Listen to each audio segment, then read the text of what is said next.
Welcome to our review of Genshin Impact, which is arguably the best gacha game of 2020. Now, even though it's technically a gacha game, it feels a lot like a full-fledged, proper RPG game with an engrossing storyline. On top of that, it is also free to play. Curious to see if it is actually a game worth playing? Then keep on watching. So what is Genshin Impact? It's developed by Mihoyo, the same company behind Honkai Impact. But unlike that game, Genshin Impact is available on a wider range of platforms including PC, Android, iOS and even PS4. The best part is, your progression continues across the first three platforms, with the PS4 version being the only exception. If you followed the development of Genshin Impact, you must have seen it being compared to The Legend of Zelda Breath of the Wild. Yes, Genshin Impact's open world exploration and art style do look reminiscent to Nintendo's hit game, but it is a lot more than just a copycat. On to the good stuff. What drew me to Genshin Impact the most is the fact that it has a very interesting storyline. You play the game as the Traveler and you're looking for your twin sister or brother depending on who you choose in the beginning of the game, and you are in a foreign world. In your journey to find your sister or brother, you will meet quite a number of characters, each with their own unique personality and excellent character development. Without getting too much into spoilers, it suffices to say that Genshin Impact has one of the best storylines I have played through. Not even by the standards of a mobile game, mind you. It is easily on par with the majority of other proper AAA RPG games on PC and console. That's how engaging the story of Genshin Impact is. And then there's the overall gameplay of Genshin Impact. The combat system, for one, offers a lot of intricacy and different playstyles. You need to build a team of 4, and each character in the game are aligned with one of 7 elements, though there are only 6 playable elements at the moment. In order to maximize damage output, you are required to combine certain elements in a specific order. Further adding to this combat mechanic are the different skills each character will and deciding which artifact set will be perfect for them. Basically, there are many ways to build a team that will suit your playstyle. There's a surprising amount of sophistication here. Last but definitely not least is the cross-platform progression of Genshin Impact. In short, it is amazing.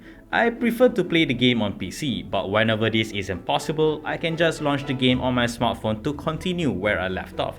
Sure, the controls are not as precise on mobile, but at least I can still complete my daily missions and whatnot without much difficulty. But as mentioned, those who are playing the PS4 version won't be able to enjoy cross-platform progression, though there is a chance this could change in the future. Okay, now that we've got the good stuff out of the way, let's talk about some bad stuff about Genshin Impact. The biggest one is the fact that it is still a gacha game, so if you want a specific character or weapon, you will have to keep rolling for either one of them using Primogems, which is the premium currency in the game.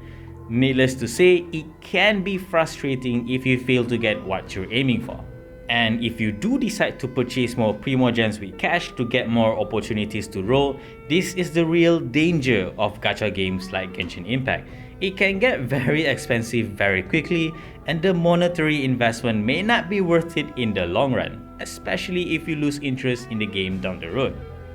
Aside from that, the resin system of Genshin Impact is also one of the biggest limitations in the game. In order to claim rewards from defeating special bosses and dungeons, you need to use resin, which takes quite some time to regenerate. Naturally, you can use Primogems or a limited item called Fragile Resin to instantly get more resin, but you really should be saving the former to roll for characters or weapons. Granted, version 1.1 of Genshin Impact, which went live just a couple of weeks ago, made things better by increasing the resin cap from 120 to 160. Still, the limitation is still there. The amount of gears and level up material you can get daily will be dictated by how much resin you have. And that brings us to the last pain point. Not only are you limited by resin when you're farming for equipment and materials, looking for a gear with desirable stats is entirely decided by chance. On top of that, level up materials for different characters and weapons are only available on certain days as well, so you have to pay close attention to not miss them. Now then, is Genshin Impact worth playing? Even though some aspects of the game could be better, it is absolutely worth playing. Yes, it is a gacha game, but it doesn't feel like a gacha game with its incredible storyline, sophisticated gameplay, and a vast, beautiful world to explore. I also love the fact that it supports cross-platform progression. Genshin Impact is easily one of the best, if not the best, free-to-play RPG games released this year. After all, it has already proven to be a financial success for Mihoyo on a global scale. I haven't outright purchased Primogems with cash yet, though I did get the Battle Pass and monthly subscription for daily Primogems, but I am still having an absolute ball in the game. More importantly, I don't feel the paywall in Genshin Impact yet, despite not pouring all that much money into the game.